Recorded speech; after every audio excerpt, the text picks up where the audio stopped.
Shalom saudara, sebelum kita memulai ibadah kita pada hari ini, mari kita dengarkan beberapa warta sepekan berikut ini. Bagi saudara yang ingin memberikan persembahan umum, persembahan persepuluhan, dan persembahan diakonia, dapat memindai QR Code berikut atau mentransfernya ke rekening yang ada di description box di bawah.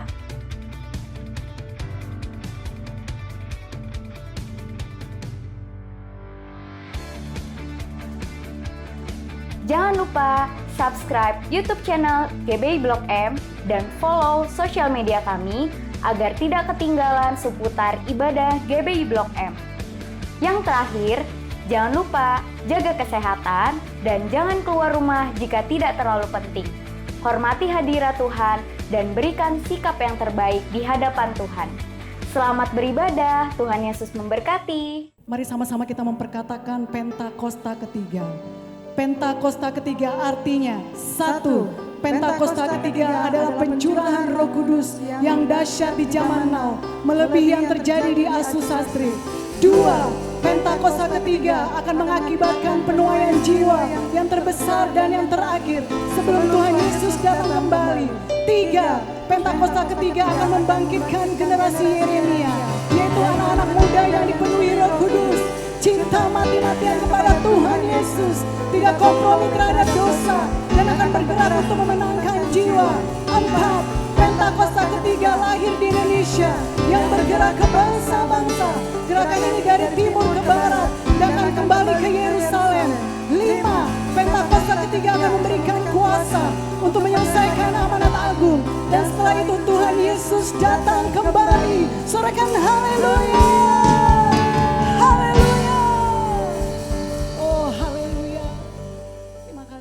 Shalom Bapak Ibu dikasih Tuhan Yesus, haleluya. Puji nama Tuhan, kita boleh ada di minggu ini karena kebaikan dan kemurahan Tuhan. Bapak Ibu, mari hari-hari ini saya mengajak kita semua untuk kita terus menyembah Tuhan. Kita punya hubungan yang intim dengan Tuhan. Karena waktu kita duduk datang menyembah Tuhan, ada kekuatan, ada pengharapan, ada mujizat, ada kuasa Tuhan yang bekerja melawat setiap kita. Mari kita tundukkan kepala, kita berdoa Bapak Ibu. Kami bersyukur, terima kasih ya Tuhan untuk segala kebaikan-Mu, kasih setia dan anugerah-Mu. Kami boleh ada sebagaimana kami ada Tuhan sampai hari ini Tuhan. Kami percaya Tuhan, kebaikan demi kebaikan Kau nyatakan bagi setiap kami yang mengasihi Engkau. Tuhan Yesus, hari ini Bapa, kami mau nikmati hadirat-Mu Tuhan. Tuhan Kau buka hati dan pikiran kami Tuhan, supaya mata kami hanya tertuju kepadamu. Hati kami hanya tertuju kepadamu Tuhan Yesus. Dan kami tahu Tuhan bahwa hidup ini Bapa adalah untuk menyembah-Mu Tuhan. Oh terima kasih Tuhan. Pakai bibir lidah kami, mulut kami untuk menyembah Engkau Allah yang hidup. Terima kasih Bapa. Terpujilah nama-Mu ya Tuhan. Kami serahkan ibadah kami ini Bapa dari awal pertengahan hingga akhirnya hanya di dalam nama Tuhan Yesus, Juru Selamat kami yang hidup. Haleluya. Mari sama-sama katakan amin. Oh haleluya Yesus. Ini pujian syukur kami Tuhan. Kami bawa hanya kepadamu.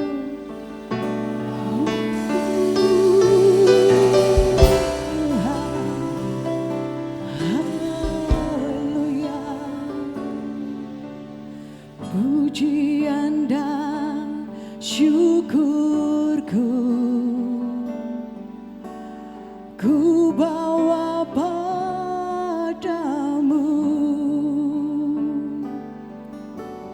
dengan rendah hati ku persembahkan.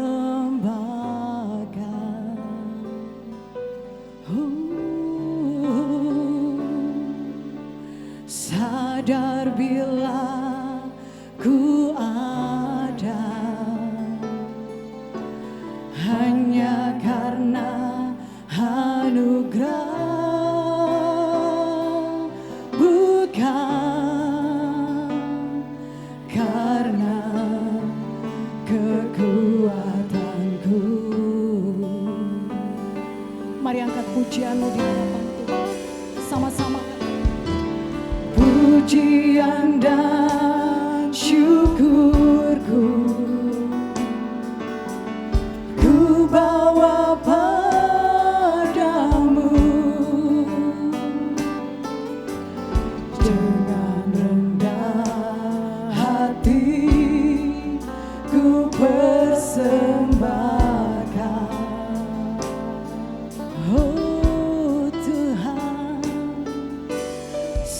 Sadar bila ku ada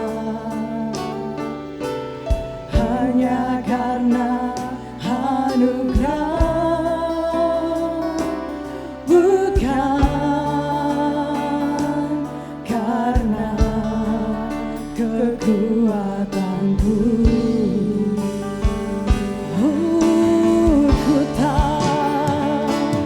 Ku tahu hidupku adalah penyembahan. Kau ciptakanku dalam kemuliaan-Mu. Oh, ku tahu hidupku berharga di mata-Mu. Segenap hidupku persembahkan.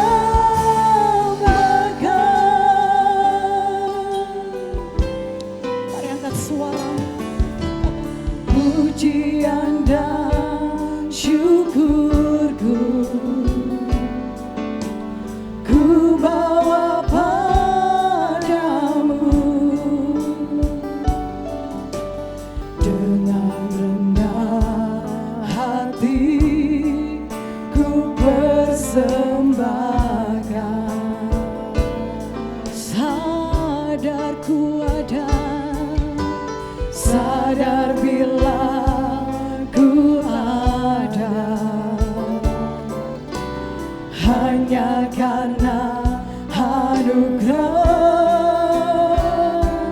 bukan karena kekuatan. Mari sama-sama katakan, oh, ku tahu Tuhan, ku tahu hidupku adalah penyembahan. Kau ciptakanku dalam kemuliaan-Mu. Oh, ku tahu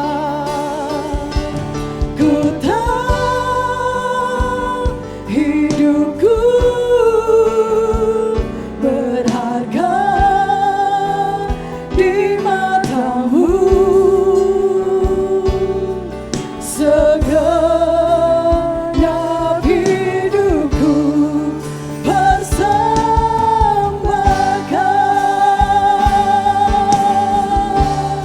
Mari angkat suaramu sembah Tuhan. Oh, haleluya Tuhan. Hidup kami adalah untuk menyembah Kau Tuhan. Alabaya shanara alabaya namo. Hiya alabaya se. Oh Tuhan, biarlah hari-hari ini Tuhan kami mau datang untuk menyembah Kau. Oh Yesus, haleluya Tuhan. Oh Jesus, haleluya. Sebab tidak ada yang lain selain Kau Tuhan, hanya Kau yang kami miliki. Haleluya, haleluya. Ya Rabaya Shaka.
Kau ciptakanku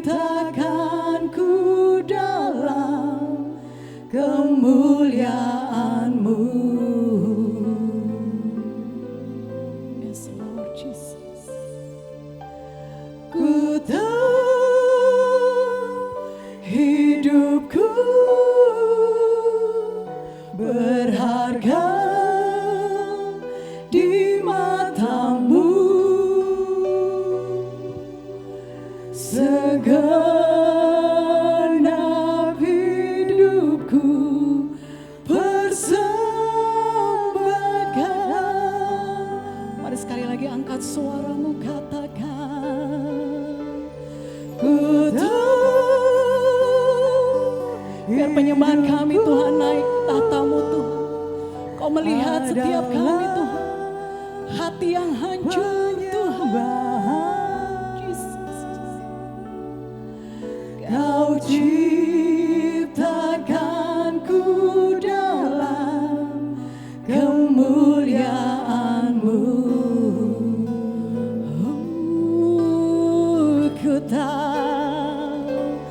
Ku tahu hidupku berharga di mata-Mu. Mari sama-sama kan, segenap hidup kami Tuhan, kami persembahkan hanya kepada-Mu.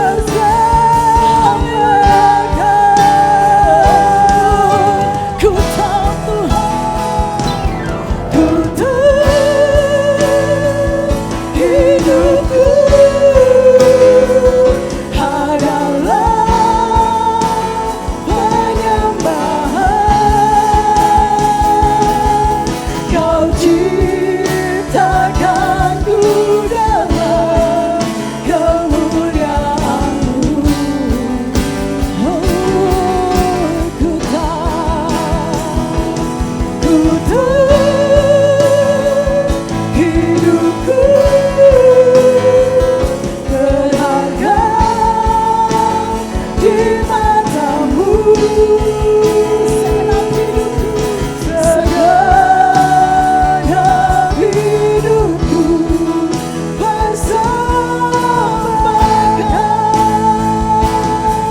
Segenap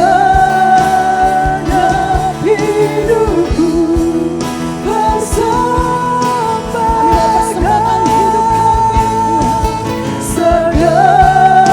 Segenap hidupku persembahkan.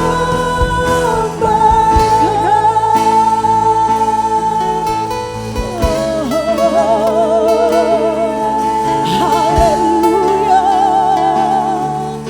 Jesus. Ini kami Tuhan. Mari dekapkan dengan berat Tuhan. Jangan pernah lepaskan. Haleluya. Oh Jesus. Biar kami boleh mengenal Kau lebih lagi Tuhan. Lebih lagi Tuhan.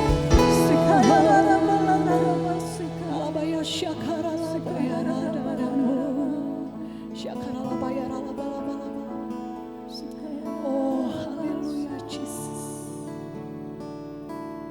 Thank you God. Bila ku buka mataku dan lihat wajah-Mu, ku terkagum. Bila ku lihat hidupku dan karya tangan-Mu, ku tersanjung karena semua yang baik dalam hidupku itulah karya-Mu. Kau beri kesempatan yang baru dan ku ingin mengenal-Mu.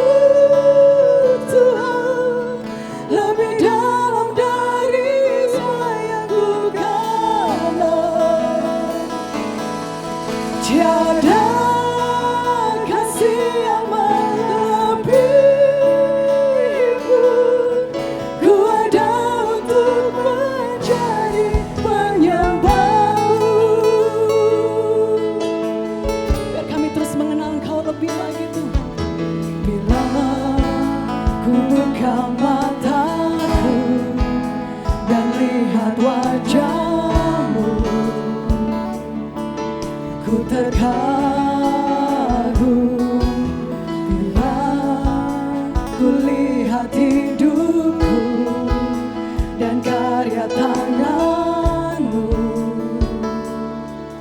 ku tersanjung karena semua yang baik dalam hidupku, semuanya karya itulah karyamu. Kau beri kesempatan yang baru dan ku ingin mengenalmu Tuhan lebih dalam dari semua yang ku kenal. Tiada kasih yang melebihimu, ku ada untuk menjadi penyembahmu dan ku ingin mengenalmu Tuhan. Amin Tuhan. Lebih dalam dari semua yang ku kenal. Tiada kasih yang melebihimu, ku ada untuk menjadi penyembahmu, ku ada untuk menjadi penyembahmu, ku ada untuk menjadi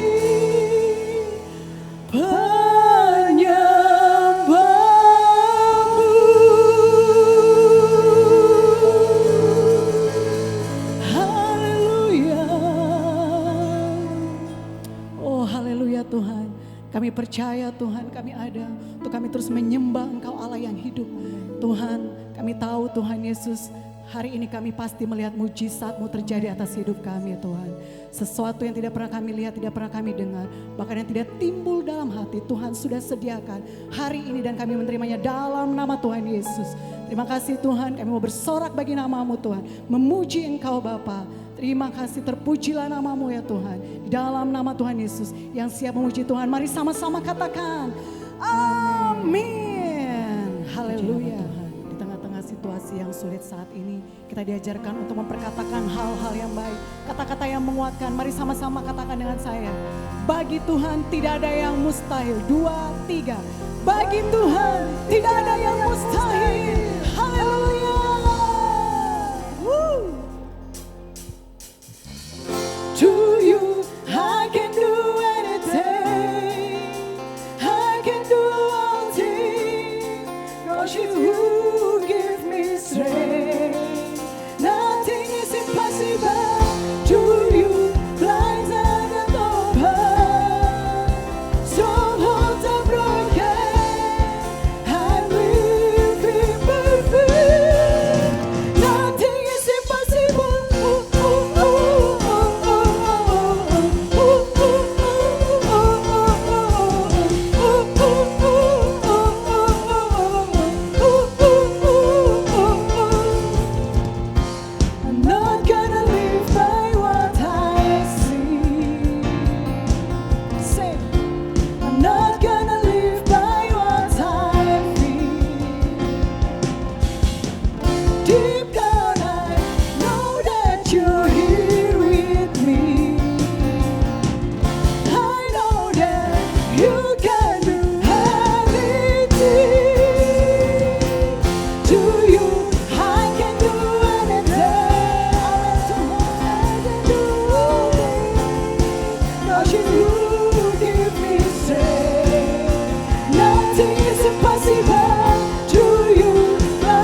bukan karena melihat, tapi kami percaya akan janji firman-Mu Tuhan. Oh haleluya. I believe, I believe, I believe, I believe in you.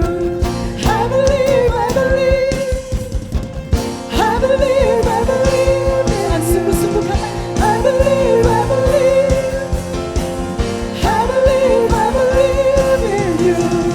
I believe, I believe, I believe, I believe. Boleh taruh tangan di atas kepala.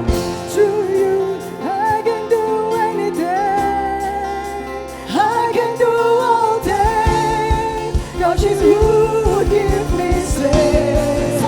Nothing is impossible to you. Rise and open.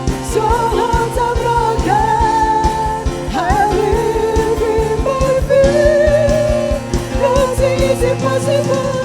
I believe, I believe, I believe, I believe in you. I believe, I believe, I believe, I believe in you.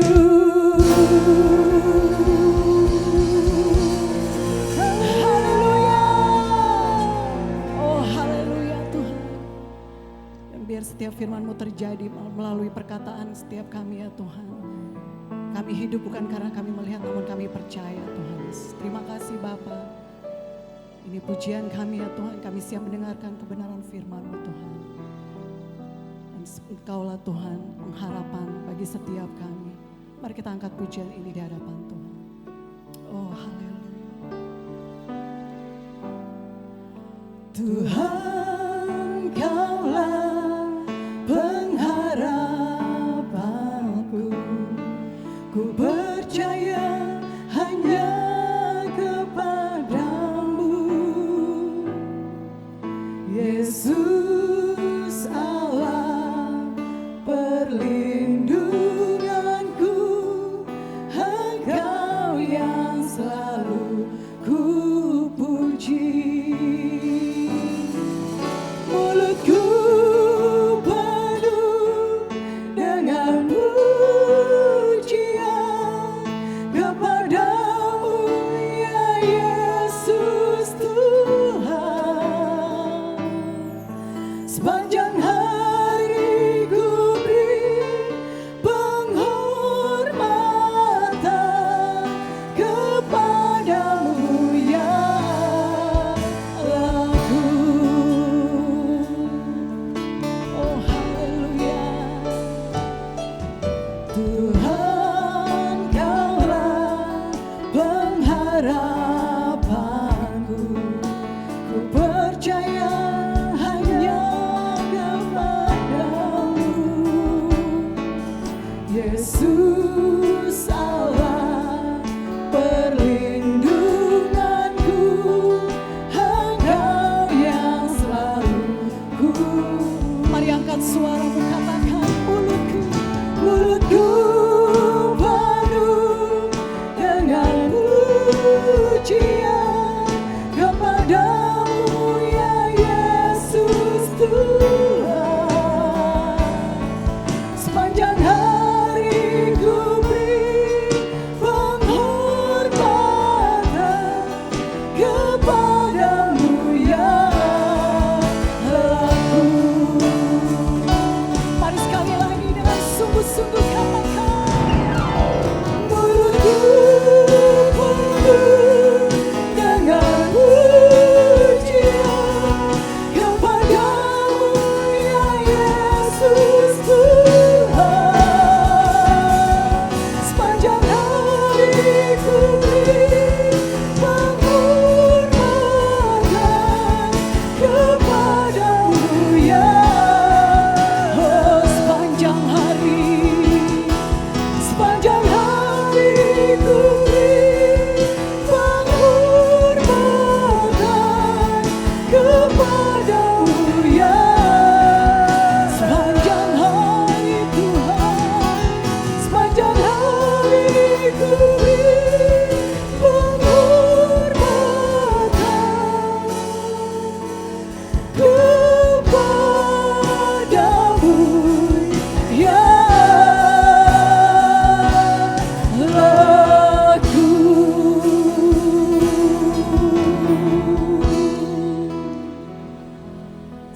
hari kami beri penghormatan pada Tuhan yang berkuasa dan berdaulat atas hidup kami. Terima kasih ya Tuhan Yesus. Kami siap menerima Tuhan akan kebenaran firman-Mu. Terima kasih, terpujilah nama-Mu ya Tuhan. Di dalam nama Tuhan Yesus, yang siap mendengarkan firman Tuhan sama-sama katakan, amin. Shalom Bapak Ibu Saudara, selamat hari Minggu. Kiranya Tuhan terus memimpin, menuntun, dan membimbing hidup kita. Akhir-akhir ini banyak pembicaraan mengenai nabi palsu. Beberapa orang beranggapan apabila hamba Tuhan atau pendeta berdoa dan bernubuat, lalu apa yang dia katakan belum terjadi, maka hamba Tuhan atau pendeta tersebut dianggap sebagai nabi palsu. Hal ini pernah menjadi perbincangan di awal pandemi bahkan sampai hari ini. Itulah sebabnya edisi Voice of Pentecost kali ini akan membahas mengenai kenabian yang sejati. Untuk meluruskan pandangan-pandangan dan pembahasan mengenai nabi palsu dan hukuman mati bagi nabi palsu. Di dalam Ulangan 18 ayat 20-22 dikatakan, seorang nabi palsu layak mendapatkan hukuman mati karena dua alasan. Yang pertama, mengucapkan demi nama Tuhan perkataan yang tidak Tuhan perintahkan. Yang kedua, berkata-kata demi nama Allah lain. Arti yang kedua ini sangat jelas, yaitu secara jelas menggunakan nama Allah lain. Namun, perihal alasan yang pertama, apakah tandanya seseorang mengucapkan demi nama Tuhan sesuatu yang tidak Tuhan perintahkan? Bagaimanakah mengukur perkataan tersebut terjadi atau tidak? Tentu jawabannya adalah menunggu. Sekali lagi, apakah tandanya seseorang mengucapkan demi nama Tuhan sesuatu yang tidak Tuhan perintahkan? Bagaimanakah mengukur perkataan tersebut terjadi atau tidak? Jawabannya hanya menunggu. Bisa cepat, lama, atau sangat lama. Seperti halnya mengenai hari penghakiman. Maka dari itu, terjadi atau belum terjadinya suatu nubuatan bukanlah aturan kaku dan kriteria utama untuk menentukan kenabian yang sejati. Melainkan ada beberapa kriteria lain yang lebih komprehensif atau lengkap. Pertama, kesesuaian dengan nabi lain dan firman Tuhan secara keseluruhan. Kedua, berasal dari Tuhan walaupun terkadang tidak sesuai dengan kehendak pribadi sang nabi itu sendiri. Ketiga, membawa umat ke dalam rencana Allah. Keempat, tidak mencuri kemuliaan Tuhan. Kelima, karakter nabi yang sesuai dengan karakter Allah. Kriteria ini lebih tepat untuk melihat kenabian yang sejati. Lalu, pertanyaan berikutnya, bagaimana dengan hukuman mati bagi nabi palsu dengan cara melemparinya dengan batu? Rasanya hal ini sudah tidak lagi relevan. Karena ini berarti pezina, penyembah berhala, pelanggaran yang tidak dapat diampuni juga harus dihukum mati dengan dilempari batu. Tercatat ada 36 pelanggaran dalam hukum Taurat yang layak mendapatkan hukuman mati. Secara teologis, bagi orang percaya, hukum Taurat yang bersifat hukum sipil dan seremonial sudah digenapi. Karena apa? Karena sudah digenapi oleh Tuhan Yesus. Masih ingat bagaimana Tuhan Yesus tidak menghukum seorang pezina? Hukum Taurat salah satunya kini digunakan sebagai panduan moral hidup orang percaya. Kita tidak lagi hidup di bawah hukum Taurat, melainkan hukum Kristus. Seperti yang Paulus katakan dalam 1 Korintus 9 ayat 21, bahwa kini ia hidup di bawah hukum Kristus. Kenabian yang sejati ini penting bagi kehidupan orang percaya zaman now. Dari Ulangan 18 ayat 9 sampai 22, kita dapat menarik dua pelajaran, yaitu Tuhan masih berbicara kepada kita sampai sekarang ini. Dan suara kenabian adalah karunia Allah untuk meneguhkan umatnya, sekaligus melambangkan kerinduan Allah untuk tetap dapat berkomunikasi dengan kita. Dan kita sangat bersyukur dua hal ini terjadi di gereja kita. Tuhan Yesus memberkati.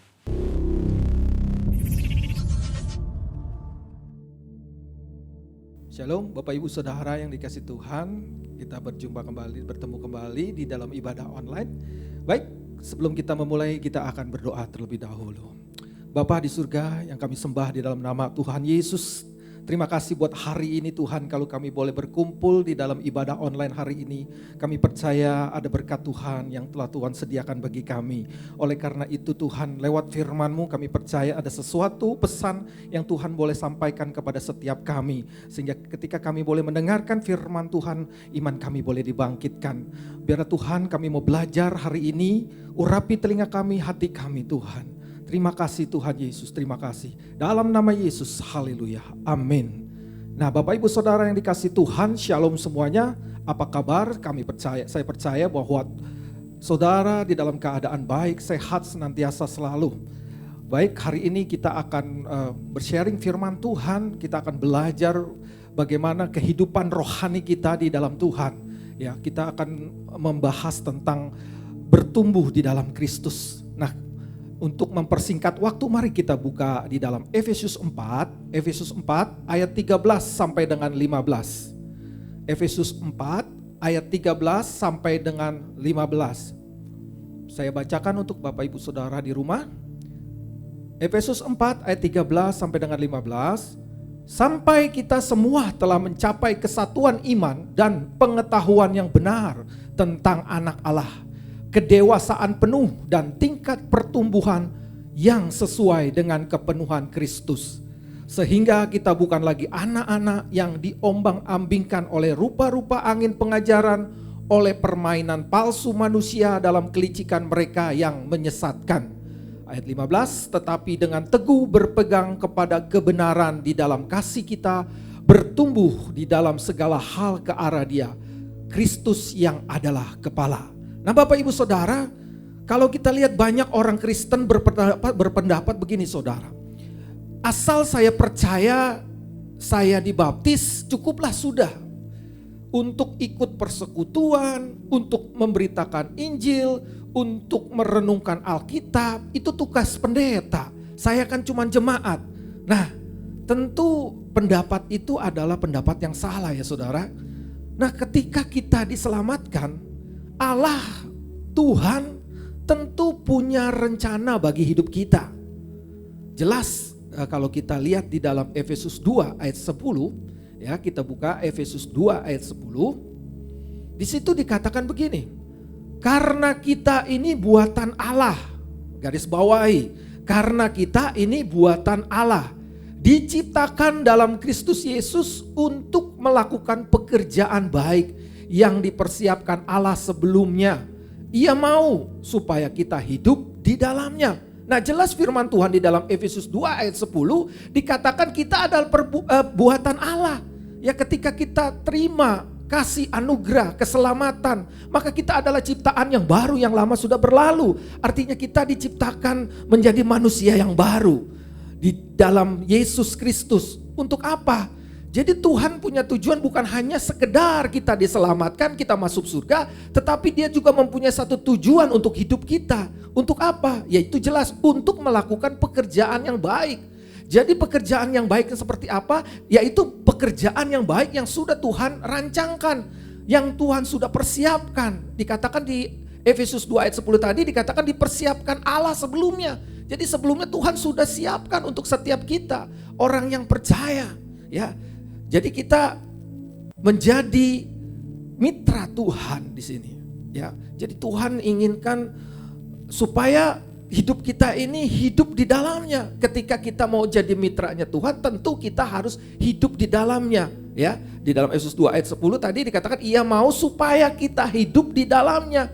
Jadi Allah menyelamatkan kita itu sebenarnya bukan hanya sekedar kita selamat, kita tidak hanya dihukum dan diampuni dosa kita, tapi Tuhan mempersiapkan kita untuk menjadi mitranya dan tentunya melakukan pekerjaan yang baik. Jadi Tuhan itu menghendaki agar kita tidak hanya selamat saja, tapi agar seluruh kehidupan kita itu dipulihkan dan bertumbuh tentunya ke arah Kristus Yesus. Jadi sangat penting saudara agar kita bertumbuh ke arah Kristus. Yaitu ketika kita dibenarkan, justification menjadi orang yang benar, tentu ada langsung kehidupan kita, kehidupan rohani kita, perjalanan rohani kita, ya di dalam satu pemrosesan, pengudusan di situ supaya apa? Endingnya serupa dan segambar dengan Kristus. Ya. Jadi ada satu rancangan rencana Tuhan, satu pekerjaan yang baik yang Tuhan siapkan di dalam kehidupan rohani kita. Ya, kalau kita flashback kembali di dalam Kejadian 1 ayat 26, ketika manusia itu diciptakan, dikatakan serupa dan segambar. Serupa dan segambar tentu punya tujuan. Tuhan menciptakan manusia serupa dan segambar itu punya tujuan, yaitu supaya manusia itu berkuasa atas ikan-ikan di laut, burung-burung di udara, dan segala ternak di darat, dan berkuasa atas seluruh bumi.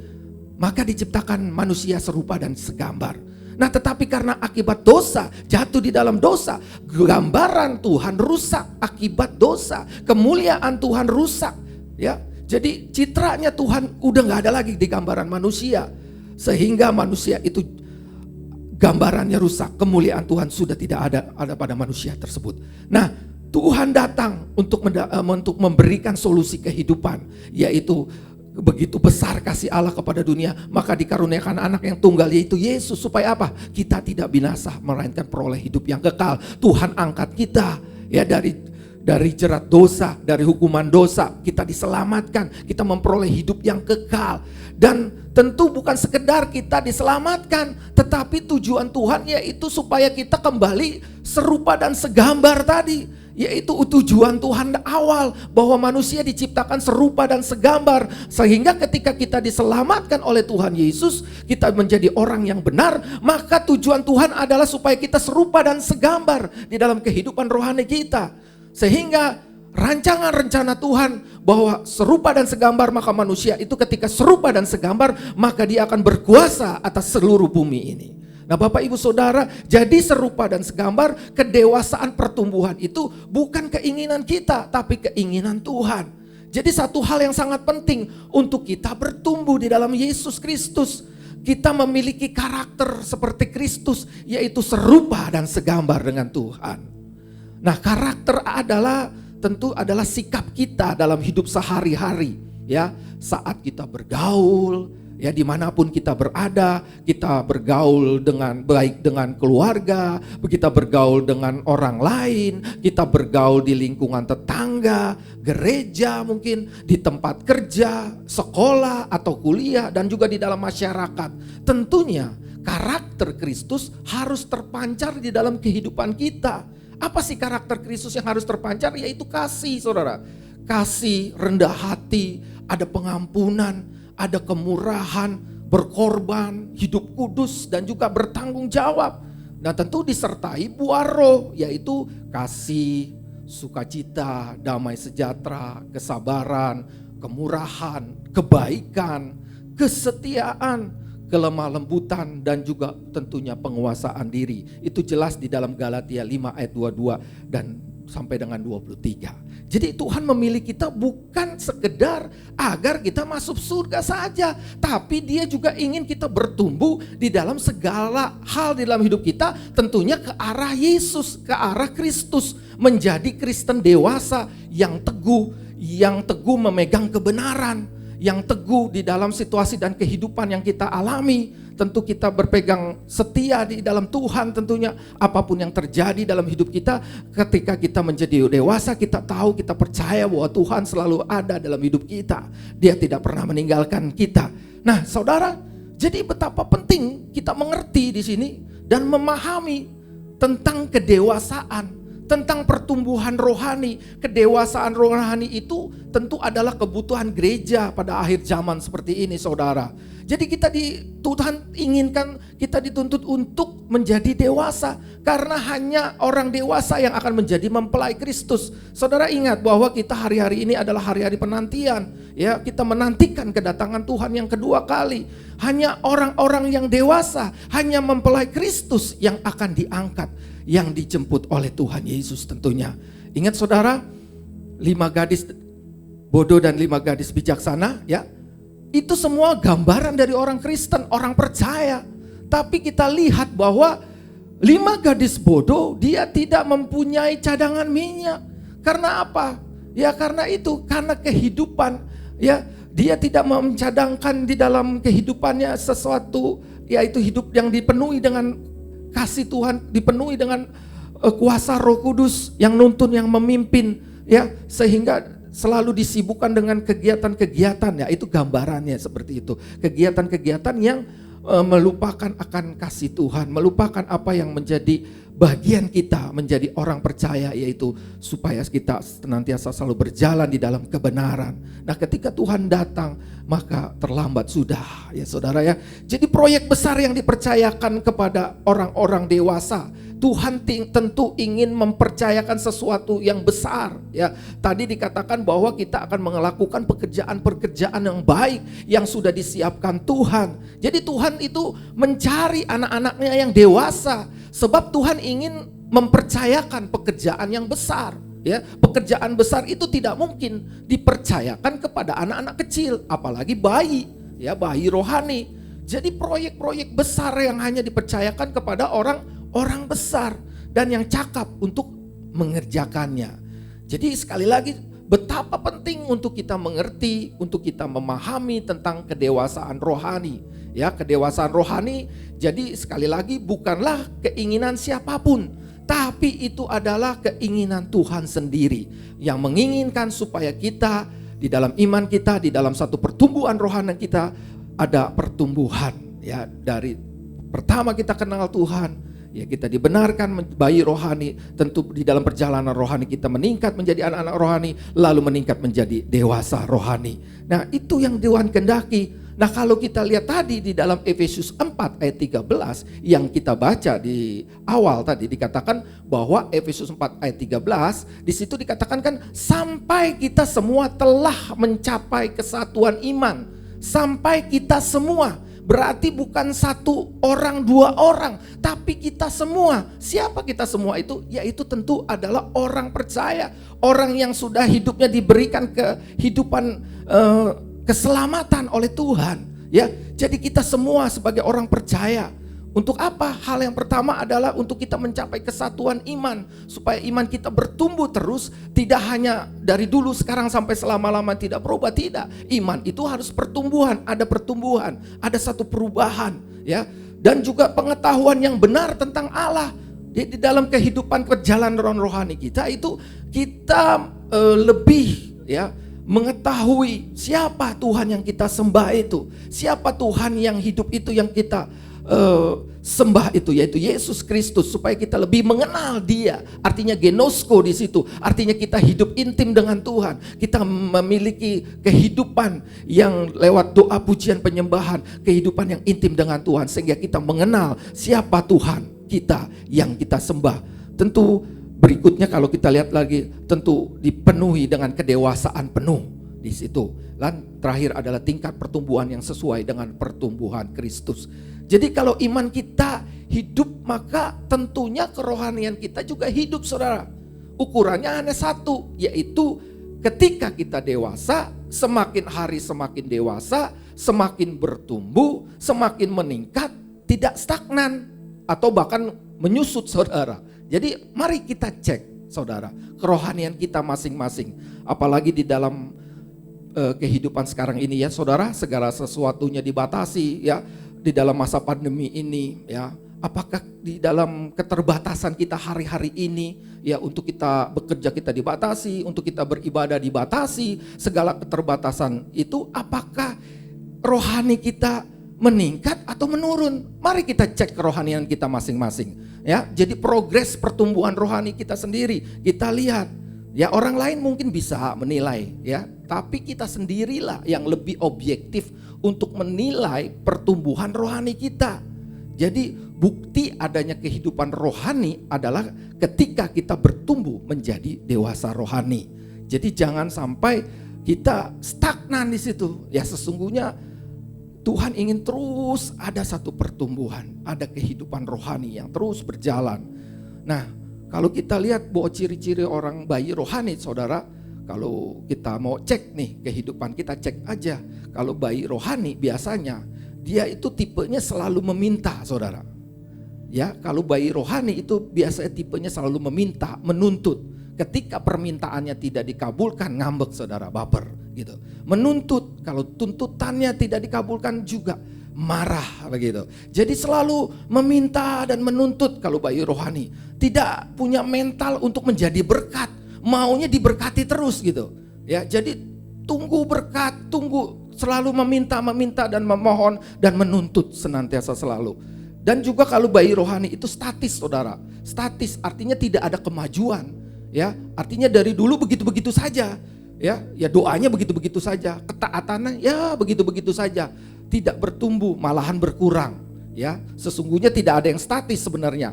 Ya, statis itu kan berarti mundur, ya, atau ketertinggalan. Karena apa? Karena kan waktu terus berjalan. Jelas di dalam Wahyu berkata bahwa di akhir zaman ini yang kudus semakin kudus, yang cemar akan semakin cemar. Nah, kita cek apakah doa kita mundur hari-hari ini, apakah kita doanya berkurang atau bagaimana, atau ketaatan kita mundur dari dalam masa-masa pandemi ini, atau apakah kekudusan kita mulai berkurang. Nah, saudara, tentu saudara yang tahu. Cek saudara kerohanian kita, ya. Nah, kalau bayi rohani juga emosional tuh. Emosinya tinggi, emosi itu mendominasi, ya, artinya kita bisa berubah-ubah, ya. Bayi rohani itu bisa berubah-ubah, ya, selalu sensitif, ya. Tidak berpendirian teguh begitu. Gampang marah, ya, gampang putus asa kalau orang bayi rohani itu. Bahkan jauh dari Tuhan. Jadi bukan firman Tuhan yang menguasai hidupnya, tetapi emosi. Jadi perasaannya berubah-ubah. Nah, itulah yang menguasai kehidupan di dalam bayi rohani. Nah, seperti kapal yang terombang-ambing yang tidak bisa mengarahkan dirinya ke sasaran yang tepat, tergantung arah angin dengan arah gelombang yang membawanya kemana begitu. Nah, kalau bayi rohani juga tidak bertanggung jawab, lalu juga dia egois di situ, saudara. Nah, saudara bisa cek di situ bagaimana kehidupan rohani kita, pertumbuhan rohani kita hari-hari ini. Mari kita hidup di dalam satu kedewasaan rohani, yaitu dewasa harus melewati proses tentunya. Dewasa itu tidak bisa instan, saudara. Ada satu proses yang harus kita lewati. Sanctification, pengudusan di situ, ya, pemrosesan di situ, untuk kita menjadi anak-anak yang dewasa, rohani, dewasa secara rohani. Tentunya proses kehidupan rohani itu yang pertama tentu kita harus, yang poin yang harus kita tahu bahwa kita harus berbarui ini dulu pikiran kita. Jadi ada pembaruan pikiran, ya, pembaruan pikiran. Coba kita buka di dalam Roma 12 ayat 2. Roma 12 ayat 2. Di situ dikatakan begini. Roma 12 ayat 2. Janganlah kamu menjadi serupa dengan dunia ini, tetapi berubahlah oleh pembaruan budimu, sehingga kamu dapat membedakan manakah kehendak Allah, apa yang baik, yang berkenan kepada Allah, dan yang sempurna. Ya, Roma 12 ayat 2 dikatakan janganlah kamu menjadi serupa dengan dunia ini, ya, tapi berubahlah oleh pembaruan budimu. Artinya berbicara tentang pembaruan pikiran. Kedewasaan itu selalu dimulai dari pikiran, ya. Orang yang dewasa adalah orang yang pikirannya semakin berkembang dan wawasannya semakin luas. Ya, jangan pernah menutupi pikiran kita dari firman Tuhan dan ide-ide Allah. Jadi kita harus bertobat di dalam pikiran kita. Karena pikiran-pikiran yang salah itu akan membuat satu tindakan yang salah. Jadi perubahan dalam pikiran itulah yang menentukan, saudara, menunjukkan tanda awal di dalam proses kehidupan kita. Sehingga pikiran-pikiran kita kalau kita isi dengan firman Tuhan, dengan ide-ide Allah, itu akan menjadi respon yang baik ketika kita mengalami satu kehidupan, mungkin satu masalah, persoalan dalam hidup kita, atau sesuatu yang terjadi dalam hidup kita bisa meresponi dengan hal yang positif, bukan lagi respon yang negatif, karena pikiran-pikiran kita sudah dibaharui secara rohani, karena dipenuhi dengan firman Tuhan. Ketika kita mengalami sesuatu, jadi kehidupan kita itu ketika kita mengalami sesuatu, kita tidak terlalu khawatir lagi. Ya mungkin khawatir sebentar, tapi khawatir yang berkelanjutan begitu, saudara. Mungkin kita merasa takut ketika menghadapi suatu masalah, tapi takut itu tidak menguasai hidup kita, karena kita punya mindset yang benar di hadapan Tuhan, karena kita punya pikiran yang selaras dengan pikiran Kristus, sehingga firman Tuhan itu hidup dalam kehidupan kita dan pikiran kita, sehingga tindakan kita sesuai dengan firman Tuhan tentunya. Jadi hal yang pertama untuk kita menuju kedewasaan, kita perbaharui pikiran kita. Jangan pikiran-pikiran yang dipenuhi dengan hal-hal yang duniawi, ya filosofi-filosofi dunia. Tetapi pikiran kita harus dipenuhi dengan firman Tuhan, kebenaran, ya. Nah saudara, ketika kita sudah memasukkan pikiran-pikiran kita dengan firman Tuhan, maka yang kedua yang harus kita lakukan adalah kita menggali kebenaran firman Tuhan. Ya, kita gali firman Tuhan sebanyak mungkin. Firman Tuhan adalah makanan bagi jiwa dan roh kita, saudara. Ya, sebagai makanan firman Tuhan itu sebagai makanan yang sangat sehat dan bagi jiwa dan roh kita. Firman Tuhan itu adalah makanan yang bergizi, penuh nutrisi bagi pertumbuhan manusia batinia kita.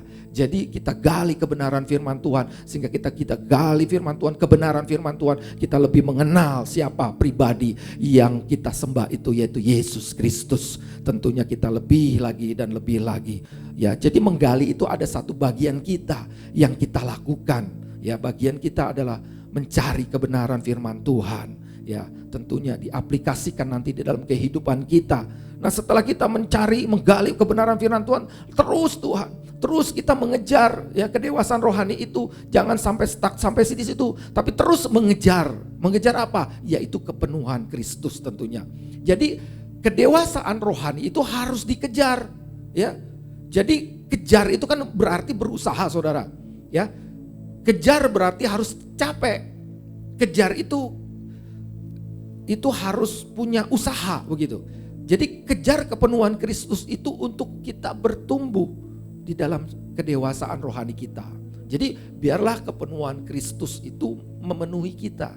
Artinya keinginan Kristus itu jadi keinginan kita. Pikiran Kristus jadi pikiran kita.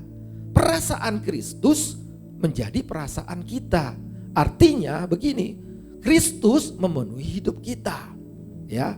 Jadi mari penuhi hidup kita dengan kepenuhan Kristus. Hidup di dalam Roh Kudus, dalam pimpinan Roh Kudus. Tentu hal yang berikutnya, kalau kita dewasa secara rohani, udah pasti saudara menang dan dari apa? Dari ujian dan godaan. Ya saudara, kita adalah umat pemenang, bahkan lebih dari pemenang. Di situ dikatakan janji Tuhan bagi setiap kita. Jadi proses kedewasaan rohani adalah menang atas ujian dan godaan. Ya, mungkin kita kalah sekali, kalah 2 kali, ya itu lazim ya saudara. Nah dari situ kita belajar untuk kita menang pada kesempatan berikutnya. Ya, mungkin kita gagal sekali, 2 kali gagal. Nah kita belajar dari kegagalan itu untuk kita meraih kesempatan berikutnya. Jadi kekalahan yang sesungguhnya sebenarnya bukannya waktu kita dikalahkan. Kekalahan itu sesungguhnya adalah waktu kita menyerah. Kita menyerah dengan kekalahan, lah itulah waktunya kita kalah. Jadi harus ada kemauan di dalam diri kita. Untuk apa? Untuk kita keluar sebagai pemenang, saudara. Harus ada semangat yang tinggi, ada juang yang tinggi di situ, ya, untuk memberikan yang terbaik. Nah, itulah proses untuk menjadi dewasa rohani, saudara. Ya, jadi Tuhan inginkan seperti itu, saudara. Ya, kedewasaan rohani juga bukan ditentukan oleh usia kekristenan kita, saudara. Ya, itu tidak ditentukan usia kekristenan kita. Ya, mungkin ada orang yang Kristen itu dari lahir sudah Kristen gitu ya. Kristen dari lahir sudah Kristen, atau juga mungkin udah puluhan tahun menjadi Kristen, atau mungkin ada yang baru, ya, baru menjadi Kristen 2 atau 3 tahun yang lalu, atau juga baru ya 1 bulan atau 2 bulan. Dan itu tidak menentukan kedewasaan secara rohani, ya. Yang menentukan adalah hal-hal yang tadi yang kita lihat, bahwa mindset kita yang berubah, ya. Lalu mengenal kebenaran firman Tuhan, itu proses yang menuju kedewasaan. Lalu kita mengejar kepenuhan Kristus, lalu kita menang juga di dalam ujian dan cobaan. Nah, itulah yang menentukan bahwa kita dewasa rohani. Jadi usia kekristenan tidak menentukan bahwa kita dewasa secara rohani. Dan juga jabatan gereja. Saudara, jabatan di dalam gereja belum tentu juga membuktikan bahwa kita sudah dewasa secara rohani. Ya, jabatan itu tidak menjamin. Ya, jabatan itu hanya sekedar jabatan, tanggung jawab yang sudah diberikan kepercayaan. Tapi itu tidak menentukan bahwa suatu jabatan di gereja itu lebih dewasa daripada orang yang tidak menanggung jabatan atau yang menerima jabatan. Jadi itu juga tidak menentukan bahwa seseorang itu dewasa secara rohani. Nah, yang ketiga adalah tentu kedewasaan rohani itu juga tidak ditentukan oleh pengetahuan rohani. Maksudnya apa sih? Artinya begini, mengetahui banyak tentang firman Tuhan itu baik. Sangat baik kalau kita tahu lebih banyak firman Tuhan. Ya, jadi kalau kita tahu firman Tuhan jangan sombong ya dengan semua pengetahuan firman kita. Sebab firman Tuhan itu bukan cuma diketahui saudara, tetapi juga untuk dilakukan dan dijalani di dalam kehidupan kita. Jadi kita tinggalkan kesombongan kita. Walaupun usia kekristenan kita sudah lama, jabatan kita ada di gereja sudah lama, mungkin jabatannya tinggi di gereja, pengetahuan kita tentang firman Tuhan udah ngelotok banget begitu. Itu tidak menjamin bahwa kita dewasa secara rohani. Yang menjamin dewasa rohani adalah karakter kita yang berubah. Ya, jadi ada satu perubahan hidup kita. Orang lain melihat perubahan yang luar biasa dalam hidup kita. Jadi orang dewasa rohani akan mengalami dampak, yaitu tentunya menjadi sahabat Kristus dan tentu menjadi mempelai Kristus. Ya, jadi Tuhan akan percayakan sesuatu yang besar, berkat yang luar biasa, pekerjaan-pekerjaan yang baik tadi yang sudah disediakan Tuhan untuk setiap kita sebagai orang percaya. Nah, saudara dan saya tentu akan belajar terus di dalam perjalanan rohani kita untuk kita mencapai kedewasaan rohani, yaitu endingnya serupa dan segambar dengan Kristus. Itulah yang dirindukan Tuhan bagi kehidupan kita semua. Saudara, mari kita belajar sama-sama pada hari ini bagaimana untuk kita berjalan sesuai dengan kehendak Tuhan. Rohani kita terus meningkat. Jangan rohani kita malah menurun, tetapi terus tingkatkan rohani kita. Karena kita percaya ada sesuatu yang luar biasa ada dalam kehidupan kita. Tuhan ingin memakai buat setiap pribadi kita. Mari kita tundukkan kepala. Bapa di surga, terima kasih untuk hari ini kami boleh belajar tentang kedewasaan rohani, pertumbuhan rohani dalam hidup kami Tuhan. Tuhan, terima kasih hari ini kami percaya Engkau Tuhan yang terus beracara dalam hidup kami. Engkau yang mengurapi kami lebih dan lebih lagi dalam kehidupan kami. Sehingga kami terus berjalan sesuai dengan kehendak Tuhan. Menuju pertumbuhan rohani, menjadi dewasa secara rohani. Sehingga kami menyikapi segala apapun yang terjadi dalam hidup kami dengan sesuai dengan kebenaran yang Tuhan sudah tentukan dalam hidup kami. Terima kasih Tuhan, urapi sekali lagi buat setiap kami. Oh, saudara-saudara yang kami yang ada di rumah Tuhan, aku berdoa hari ini biarlah Engkau melawat mereka, memberkati mereka satu persatu. Hari ini yang lemah boleh dikuatkan, hari ini yang berbeban berat boleh diangkat beban mereka, bahkan yang berkekurangan Tuhan cukupkan hari ini. Terima kasih Tuhan, kami serahkan umat-Mu, jemaat-Mu dalam tangan-Mu. Terima kasih Bapa, kami kembalikan segala pujian, segala hormat kemuliaan hanya bagi Tuhan. Dalam nama Yesus, haleluya, amin. Mari Bapak Ibu kita tundukkan kepala, kita akan masuk dalam doa syafaat. Terima kasih Tuhan Yesus untuk sepanjang hari yang boleh kami lewati ya Tuhan. Sepanjang waktu Tuhan, oh penyertaan-Mu sungguh luar biasa bagi setiap kami ya Tuhan Yesus. Kami tahu Tuhan hari-hari ini tidak mudah bagi kami untuk kami lalui Tuhan. Tapi kami percaya kami punya Allah yang besar, Allah yang dahsyat, Allah yang kuat. Engkau Tuhan yang menolong setiap kami Tuhan. Engkau yang memelihara setiap kehidupan anak-anak-Mu ya Tuhan. Terima kasih ya Tuhan Yesus buat hari ini. Kami boleh beribadah bersama-sama dengan keluarga yang kami cintai. Kami mungkin di antara kami beribadah sendiri Tuhan. Tapi kami percaya Tuhan, roh yang di dalam kami Tuhan terus menyala-nyala Tuhan. Untuk kami memuji menyembah Engkau Tuhan Yesus. Sehingga yang sakit boleh disembuhkan, yang lemah boleh dikuatkan, yang berbeban berat Tuhan yang beri kelegaan. Terima kasih Bapak, kami mengangkat tangan kami untuk bangsa Indonesia.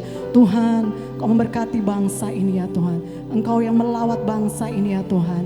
Kami percaya Tuhan, bukan suatu kebetulan bangsa ini boleh ada di saat ini Tuhan. Kau punya rencana Tuhan yang indah buat bangsa ini ya Tuhan. Dan kami percaya kami sanggup melewati setiap masalah yang terjadi hari-hari ini Tuhan. Untuk wabah COVID Tuhan Yesus. Dan untuk juga krisis ekonomi ya Tuhan, krisis sosial yang terjadi di mana saja berada Tuhan. Kami percaya Tuhan ketika kami mengangkat tangan kami ya Tuhan. Tangan Tuhan turun atas bangsa ini, menolong, melawat, menjamah setiap bangsa kami ya Tuhan. Dari pemerintahan yang tertinggi sampai kepada pelosok-pelosok desa sekalipun ya Tuhan. Kami percaya lawatan-Mu sungguh luar biasa, sempurna adanya. Terima kasih ya Tuhan, Kau yang memimpin Tuhan. Untuk Presiden kami Bapak Jokowi dan Bapak Amin Ma'ruf ya Tuhan. Semua kabinet menteri yang bekerja ya Tuhan. Kepala-kepala daerah kami serahkan semua ke dalam tangan-Mu. Kami bersyukur ya Tuhan. Kami sudah mendapat berita yang baik bagi bangsa ini. Bahwa ada vaksin yang sudah ditemukan ya Tuhan. Tuhan biarlah semua rencana demi rencana program yang disusun bangsa ini ya Tuhan boleh memberikan yang terbaik bagi masyarakat Tuhan, bagi warga Indonesia Tuhan yang kami cintai. Terima kasih ya Tuhan, dan kami sebentar akan melihat mujizat demi mujizat terjadi. Mereka yang sudah terinfeksi Tuhan juga sembuhkan ya Bapa. Biarlah mereka juga boleh mengalami mujizat Tuhan. Terima kasih Bapa, terpujilah nama-Mu. Kami berdoa juga Tuhan buat pemimpin rohani kami Bapak Insinyur Niko Noto Raharjo. Kami menyerahkan Pak Niko beserta keempat wakilnya. Kami menyerahkan Bapak James Selo Pranoto sebagai Karayon 1A Tuhan beserta wakilnya. Kami juga menyerahkan ya Tuhan Pak Edi ya Bapak sebagai gembala di tempat ini ya Tuhan bersama Pak Sugi dan Pak Hari ya Tuhan. Dan semua Tuhan pengerja yang ada Bapak. Oh Tuhan, kami juga menyerahkan ya Tuhan gembala-gembala kul ya Bapak. Tuhan, biar kami boleh bergandengan tangan Tuhan. Roh unity terus ada ya Tuhan bagi gereja kami ya Tuhan Yesus. Sehingga kami boleh melewati Tuhan semua yang terjadi Bapak hari-hari ini. Dan kami percaya Tuhan Yesus, kami akan melihat pertolongan-Mu Tuhan tepat pada waktunya.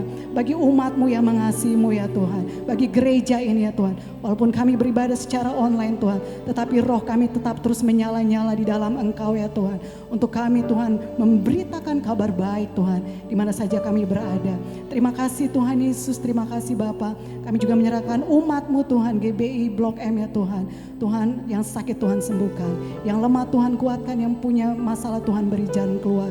Kami percaya Tuhan, Engkau ada di setiap rumah-rumah saat ini. Engkau hadir di setiap pribadi lepas pribadi Tuhan.